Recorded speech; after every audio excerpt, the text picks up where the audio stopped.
Module 5, Chapter 9, Responding to Childhood Accidents and Injuries. In early childhood settings, accidents are inevitable, but having clear policies and procedures in place allows educators to respond quickly and appropriately, minimizing harm to the child and ensuring that other children remain safe. Educators must be well trained to handle accidents and injuries, ensure the safety of all children, and be equipped to manage real emergencies as they arise. For example, if a child gets in contact with harsh chemicals or cleaners, the area should immediately be rinsed with running water for at least 10 to 15 minutes. First and foremost, it is critical to understand the distinction between what constitutes an emergency and what requires only basic first aid. Minor injuries such as scrapes, bruises, or small cuts can typically be treated with basic first aid. In these cases, educators should clean the wound, apply a bandage if necessary, and provide comfort to the child. Mild frostbite to the tips of fingers can be remedied by the child being brought indoors to let the fingers gradually rewarm themselves. In the case of a nosebleed, the educator should pinch the child's nostrils together for at least 5 minutes while the child is in a sitting position. However, in more severe situations, such as fractures, head injuries, or severe bleeding, emergency medical attention may be required. Educators must be trained to recognize the severity of an injury and determine whether it can be managed on site or if emergency medical services need to be contacted. In addition to understanding when to apply basic first aid, it is essential for educators to follow established safety protocols when responding to emergencies. In the case of an emergency, educators should remain calm and follow the steps outlined in the safety plan. This may include calling emergency services, administering first aid until help arrives, and ensuring that other children in the area are safe and under supervision. Clear communication with emergency personnel is also critical during these situations.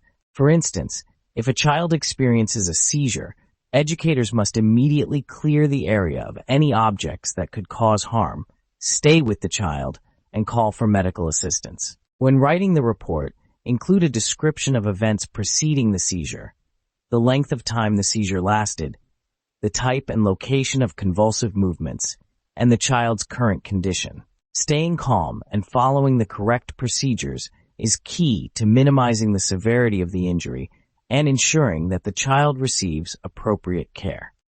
Responding to emergencies also requires educators to be prepared for specific scenarios that may arise in an early childhood setting.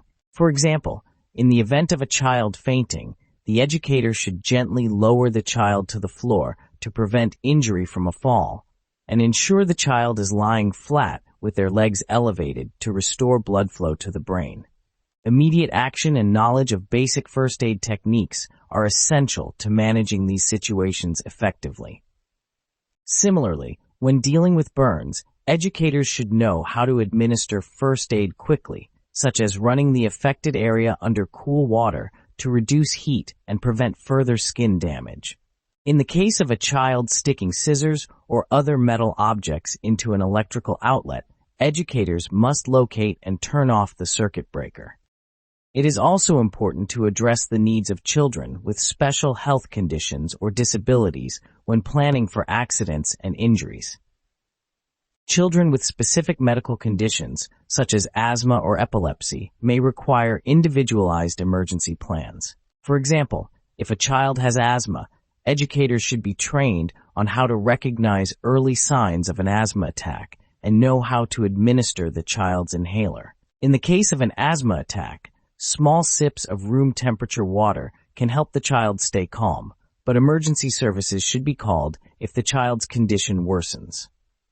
Similarly, children with allergies may need an epinephrine injection in the event of a severe allergic reaction. Educators must be trained to administer this medication and know when to seek further medical help. In addition to responding to medical emergencies, educators should be familiar with cardiopulmonary resuscitation, CPR, and basic first aid procedures for infants and young children. CPR can be a life-saving technique in cases where a child is not breathing or their heart has stopped beating. Educators should be trained regularly in CPR to ensure that they can respond quickly and effectively in these critical situations. This training is particularly important in environments where children are at risk for choking or other life-threatening events. For example, if a child chokes on a small object, knowing how to perform abdominal thrusts or back blows can prevent the child from losing consciousness and restore normal breathing.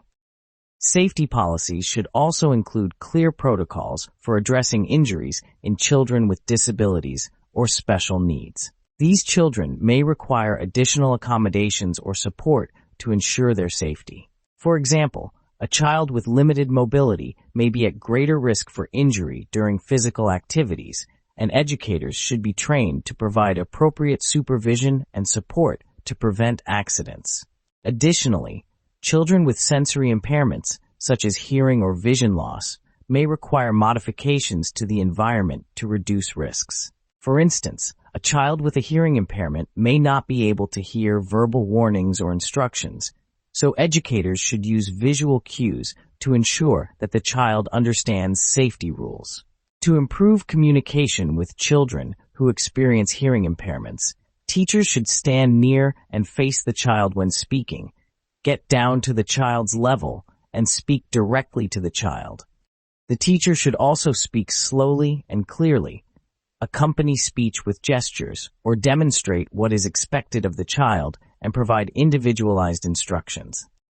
Another critical aspect of responding to accidents and injuries is disaster preparedness. Early childhood settings must be prepared for natural disasters, such as earthquakes, fires, or severe weather events, as well as man-made emergencies, such as lockdowns or evacuations. Safety plans should include detailed procedures for evacuating children safely, accounting for all children during an emergency, and communicating with families. Educators must be trained in these procedures and practice them regularly with the children to ensure that everyone knows what to do in an emergency. For example, fire drills should be conducted at regular intervals to help children become familiar with the evacuation process and ensure that educators can efficiently lead the children to safety.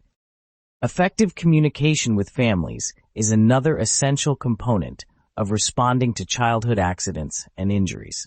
Educators must promptly notify families when a child is injured, providing clear information about the nature of the injury, how it was treated, and whether further medical attention is necessary. In cases of serious injury, families should be informed immediately and given instructions on where to meet the child, such as at the hospital or the emergency room. Maintaining open lines of communication with families helps ensure that children receive appropriate care both at school and at home, and it reassures families that their child's well-being is a top priority. It is important for educators to be observant and recognize patterns in children's behavior that may suggest an underlying health issue, which should be brought up immediately with the child's parents. If an educator notices that a child often speaks in a loud voice, experiences unexplained frustration, and disregards instructions, these behaviors may indicate a possible hearing impairment. By identifying potential hearing impairments early, educators can refer the child for further evaluation and ensure that appropriate accommodations are made to support the child's learning. Chapter 10. Child Abuse and Neglect Policies. Understanding the impact of abuse and neglect on young children is essential, as these adverse experiences can affect every aspect of a child's development, from their emotional well-being to their ability to learn. Child abuse can take many forms, including physical, emotional, and sexual abuse, as well as neglect. Physical abuse involves inflicting physical harm, such as hitting or shaking, which may leave visible signs like bruises, cuts, or broken bones. Emotional abuse, although often harder to detect, involves behaviors that harm a child's emotional health, such as verbal insults, rejection, or withholding love and support. Sexual abuse includes any inappropriate sexual contact or exploitation of a child, and can have devastating, long-lasting effects on a child's mental and emotional health. Neglect, another form of maltreatment, occurs when a child's basic needs for food, shelter, supervision, and medical care are consistently unmet. Neglect can also include failing to provide emotional support, which is essential for a child's well-being. Physical neglect includes the lack of necessary care and protection for the child's safety. An example of physical neglect is a situation where a 3-year-old child falls into a family swimming pool and drowns while the mother is indoors talking on the phone. In such a case, the mother may face prosecution for failing to provide adequate supervision. Shaken baby syndrome, another critical issue, is a form of child abuse that occurs when an infant is violently shaken or thrown, causing brain damage, blindness, or even death. This syndrome highlights the importance of educating caregivers and parents on appropriate methods for managing stress and frustration, as well as the severe consequences of violent behavior toward young children.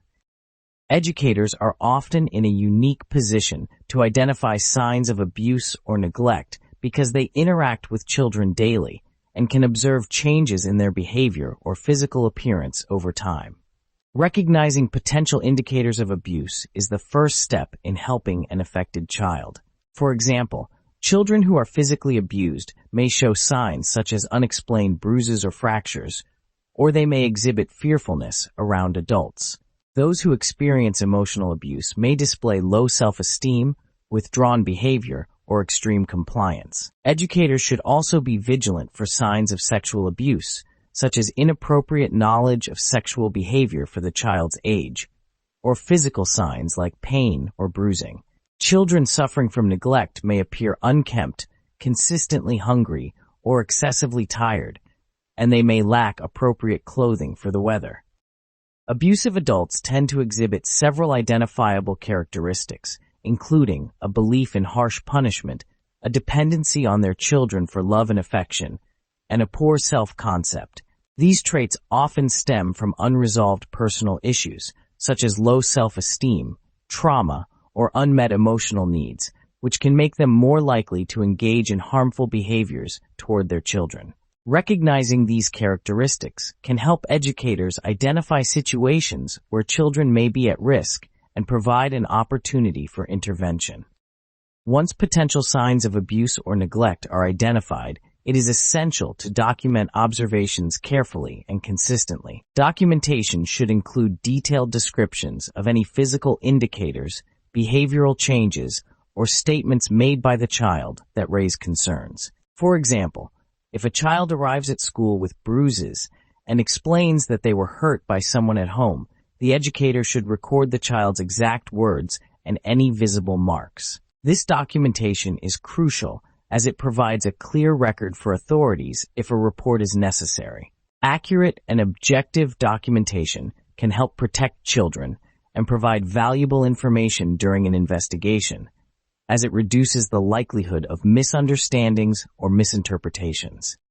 When abuse is suspected, educators have a legal and ethical obligation to report their concerns to the appropriate authorities. Each state has its own procedures for reporting suspected child abuse, but generally, educators must contact Child Protective Services, CPS, or a similar agency. Reporting suspected abuse can be challenging, as educators may fear retaliation from the family or worry about the consequences for the child. However, mandatory reporting laws exist to protect children and ensure they receive the help they need. By following established protocols, educators can fulfill their responsibilities while helping to safeguard the child's well-being. In cases involving suspected abuse, educators should avoid directly confronting parents or guardians, as this may escalate the situation and put the child at greater risk, and defend their actions on the basis of an attempt to discipline the child. Instead, educators should follow the established reporting procedures and allow Child Protective Services or law enforcement to conduct an investigation. Maintaining confidentiality is also essential to protect the child's privacy and prevent unnecessary distress. Educators should only share information about the case with authorized individuals, such as school administrators or CPS personnel, to ensure that the child's safety and privacy are upheld. Supporting children who have experienced abuse or neglect requires a compassionate and informed approach. Children who have been maltreated often experience feelings of fear, guilt, or shame, and they may have difficulty trusting adults. Educators can help by providing a safe, supportive environment where children feel valued and respected.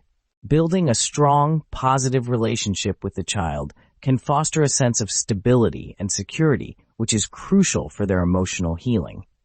For example, offering consistent praise, listening attentively, and providing encouragement can help abused children feel understood and supported.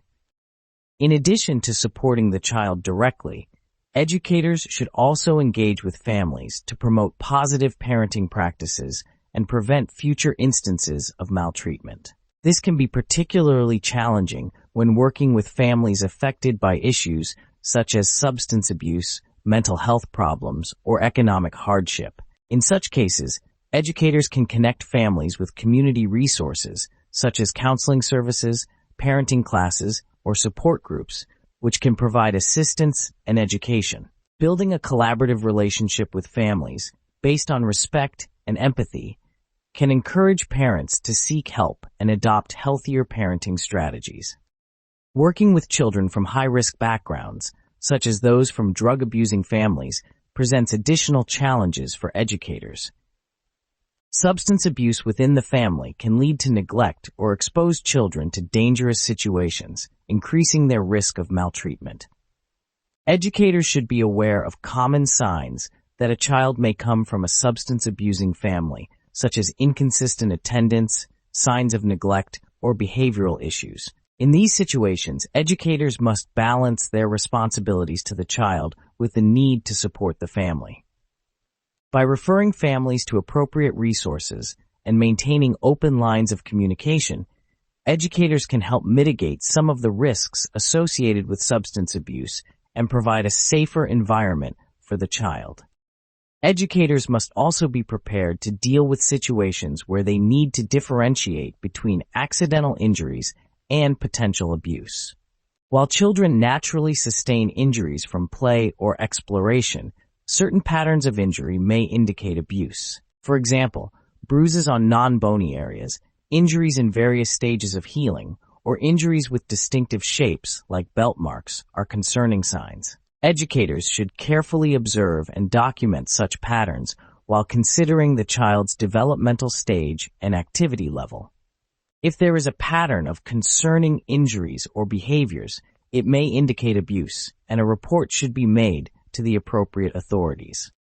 Prevention of child abuse and neglect involves proactive efforts by educators to create a safe, supportive environment that promotes positive behaviors and fosters resilience in children. Teaching children about their rights and encouraging open communication can empower them to speak up if they feel unsafe. For example, educators can incorporate age-appropriate lessons on personal boundaries, recognizing unsafe situations, and understanding who to talk to if they need help. These lessons should be conducted sensitively to avoid instilling fear in children while equipping them with the knowledge and confidence to protect themselves. Engaging families in the prevention of child abuse is also a critical component of safeguarding children. Educators can work with families to promote healthy relationships, open communication, and positive parenting practices. Offering workshops or informational sessions on child development, stress management, and healthy discipline techniques can provide valuable support to families. Additionally, encouraging families to participate in school activities and fostering a sense of community can help reduce the isolation that often contributes to maltreatment.